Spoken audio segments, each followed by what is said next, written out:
अच्छा, कई बार सासों से भी मैं प्रार्थना करूंगा कि थोड़ा बहू यदि काम में व्यस्त है और तुम्हें भोजन निकाल के खाना पड़े, तुम्हारे हाथ पांव अभी सलामत है, कई सास ऐसी हैं कि एक दिन यदि भोजन निकाल के खा लेती हैं तो गांव में ढिंडोरा पीटती हैं, हमारी बहू ने तो भोजन नहीं दिया, खुद से निकाल के खाती हैं। अरे तो कौन सा तुमने पाप कर लिया? तुम्हारे कौन हाथ पांव टूट गए हैं क्या? लंगड़ी हो क्या?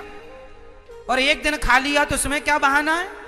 खा लिया, घर है, अपने घर में खाए, कोई पड़ोसी के घर में थोड़ी निकाल के खाए। कई बार ना सासें भी जरा जरा सी बात का बदंगड़ बना देती हैं, राई का पहाड़ बना देती हैं, और बहू की बुराई करना, पूरा गांव जाके हम आज हमारी बहू ने भोजन नहीं दिया, खुद से बना के निकाल के खा। यहाँ हो गया इनकी, अब दूसरे के घर वही कहाना, हमारी बहू ने आज भोजन नहीं दिया, अच्छी सोच के लाए थे कि बहू बहुत अच्छी है, सब दिया, तिजोरी की चाबी आबी दे दी। लो, पूरे गांव में गाना गा रही है सास।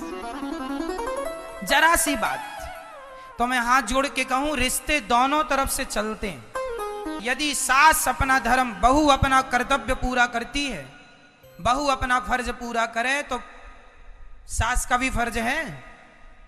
लोग रो रो करके सुनेंगे तुम्हारे साथ, और तुम्हारे जाने के बाद हंस हंस करके जमाने से बताएंगे, लो इनके घर में आग लग गई, इनके घर में। तुम्हारे घर में जरा झगड़ा हो जाए और पड़ोसियों को पता चल जाए, पूरे मोहल्ले में, पूरे गांव में हल्ला हो जाता है। दुनिया तो तुम्हारा मजाक बनाने बैठी ही है, इसलिए घर की बातें घर में रखो। तू मैं सबके घर छोटा मोटा होता है। आप लोग जरा जरा सी बातों में युद्ध ना किया करो, समझदारी से, कभी बहू समझ के चले, कभी सास भी समझ के चले।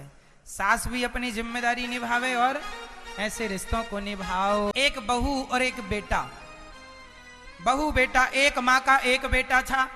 तो शादी हुई, बहू आई, कुछ दिनों के बाद उनके बेटा हुआ। बेटा 5 साल का हुआ तो बेटे ने अपनी माँ से कहा, पिता से कहा, पिताजी गांव में कोई अच्छे से स्कूल नहीं है, आप जरा शहर चलें, हम लोग वहीं एक घर ले लेते हैं और बच्चों को पढ़ाएंगे, क्योंकि बच्चों का भविष्य शिक्षा से ही बनेगा, गांव में तो कोई शिक्षा है नहीं अच्छी सी।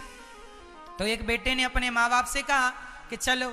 तो माँ बाप ने कहा, बेटा हम तो शहर जा नहीं सकते, क्योंकि हम तो गांव में रहे हैं, तो गांव हम छोड़ेंगे नहीं।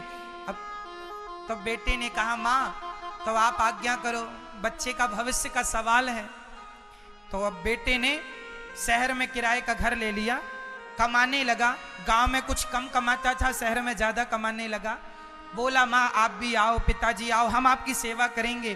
पर माँ बाप ने जिद पकड़ ली, हम तो गांव में रहेंगे। अब उसका बेटा शहर में पढ़ने लगा। अब ये माँ गांव में जा जा के, लो भैया सुनो, हमारी बहू ने कौन सा पाठ पढ़ाया बेटे को, बेटा अपनी माँ को छोड़ के चला गया। लो, जबकि कह के गया था कि माँ आप भी चलो, पढ़ाई के लिए जा रहे हैं। लेकिन सास को क्या लगता है, हमेशा माँ ये सोचती है कि मेरा बेटा गलत नहीं है, बहू ने भड़का दिया, बहू बहू बहू गलत। लगभग 100 में से 95 सास यही सोचती है कि मेरी बहू ही गलत है, मेरा बेटा गलत नहीं है। लेकिन कई केसों में बेटे ही गलत होते हैं, बहुएं गलत नहीं होती। पर माँ तो माँ है, माँ तो बच्चे के पक्ष में रहती है।